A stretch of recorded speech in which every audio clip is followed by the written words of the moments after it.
What is going on, guys? DBG here. In this video I'm going to be doing another NBA 2K18 My Team Downgrades predictions. Before this video starts, this is being made under the assumption that the rating system is going to stay the exact same from NBA 2K17 to NBA 2K18, and that is with the highest rated player being an 85 and there being very few Sapphire cards and the rest being all Emeralds and below.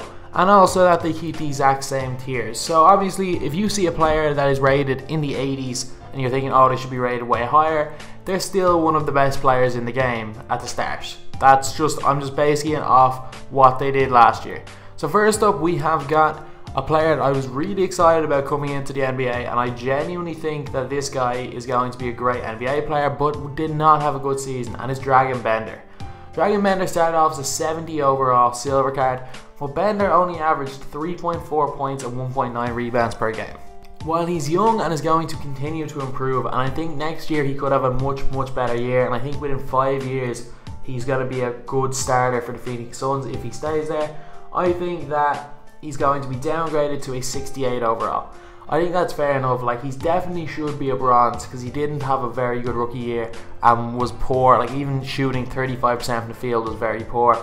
But he has a lot of potential, but I think this year definitely he's going to be downgraded. Next up, we've got possibly the worst starter in the NBA and probably the worst contract in the NBA, and it's Joakim Noah. Joakim Noah averaged 5 points and 8 rebounds per game, which you might think isn't too bad, but like, he shot less than 50% from the field, and even though he's a career 70% free throw shooter, he actually only shot 43% from the line, which is terrible, which is absolutely terrible. Joakim Noah is nothing like former MVP candidate Joakim Noah, the center who was getting triple doubles, who actually averaged 12.6 points, 11.3 rebounds and nearly 6 assists per game one of the seasons. He's no longer that player, and he's just very poor. He's a very poor center, and for that reason I think they're still going to give him a silver. I don't think any starter on any NBA team deserves to be a bronze. And while I don't think he's going to be a starter next year, I still think he deserves to be a 70 overall, maybe 71, but no, I'm going to stick it with 70. Even though his stats weren't good, they weren't absolutely terrible. Like, 5 points, 8 rebounds is not worthy of a bronze. Next up, we have got Kenneth Faried, who started off as a 77 overall gold last year. How he got that rating, I don't know. The Nuggets weren't good. He averaged 12.5 points and 8.7 rebounds per game. I don't understand how he was 77 overall gold when players like Dragic were silver, but that's 2K. However, this season he set a career low in points and rebounds, but at the same time he did have a career low in minutes, 21.2. He only averaged 9.6 points and 7.6 rebounds, which was not bad for 21.2 minutes. He was doing it on a bad team, and he wasn't even good enough to play major minutes on the bad team. But I don't think he's going to be a gold next year. I think maybe a 74 overall silver. 74 overall silver is what I think he's going to be. Because if you're looking at it as a bench player, he did have a solid year, considering he did come off the bench for 27 of his games. I'd say the lower end goal players next year are going to be people like Dirk Nowitzki, and by no means was he as good as Dirk Nowitzki last year.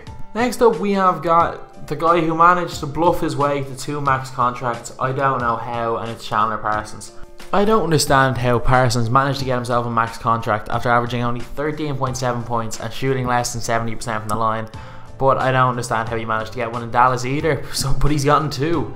So yeah, so Chandler Parsons was injured for a lot of the year, which I'm not going to hold that against him, but when he played, he was poor.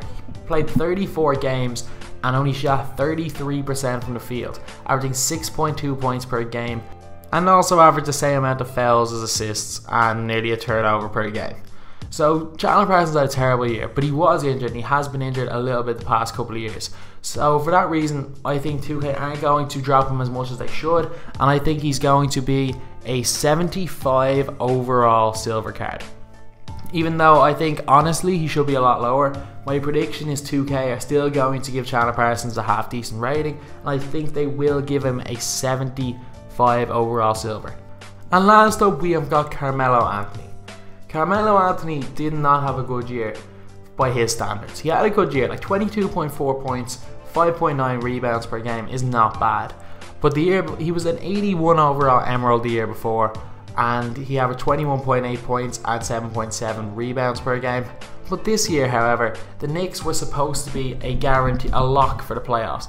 And I know it's mostly Phil Jackson, not his fault, but still, he didn't live up to his name. He shouldn't have been an All-Star this year. Even as a reserve, he should not have been an All-Star. But Carmelo Anthony is still one of the better players, if you can even call him that. If I was giving my own opinion, I would downgrade him to a 79 overall gold. So something like Giannis was going into last season, something like an Isaiah Thomas was. Like, a lot of All-Stars are gold overalls, but it's 2K, so I think they're going to make Melo an 80 overall emerald, because they always overrate Carmelo Anthony. So even though I think he should get a drop of a little bit more into that gold category, because if you look at last year, like, Giannis was a gold, Isaiah Thomas was a gold, DeAndre Jordan was a gold, Sam Whiteside was a gold, even Dragic was a silver. I think that Carmelo Anthony belongs in the higher end of those type of players, but it's 2K, so I think they're going to give him an 80 overall emerald.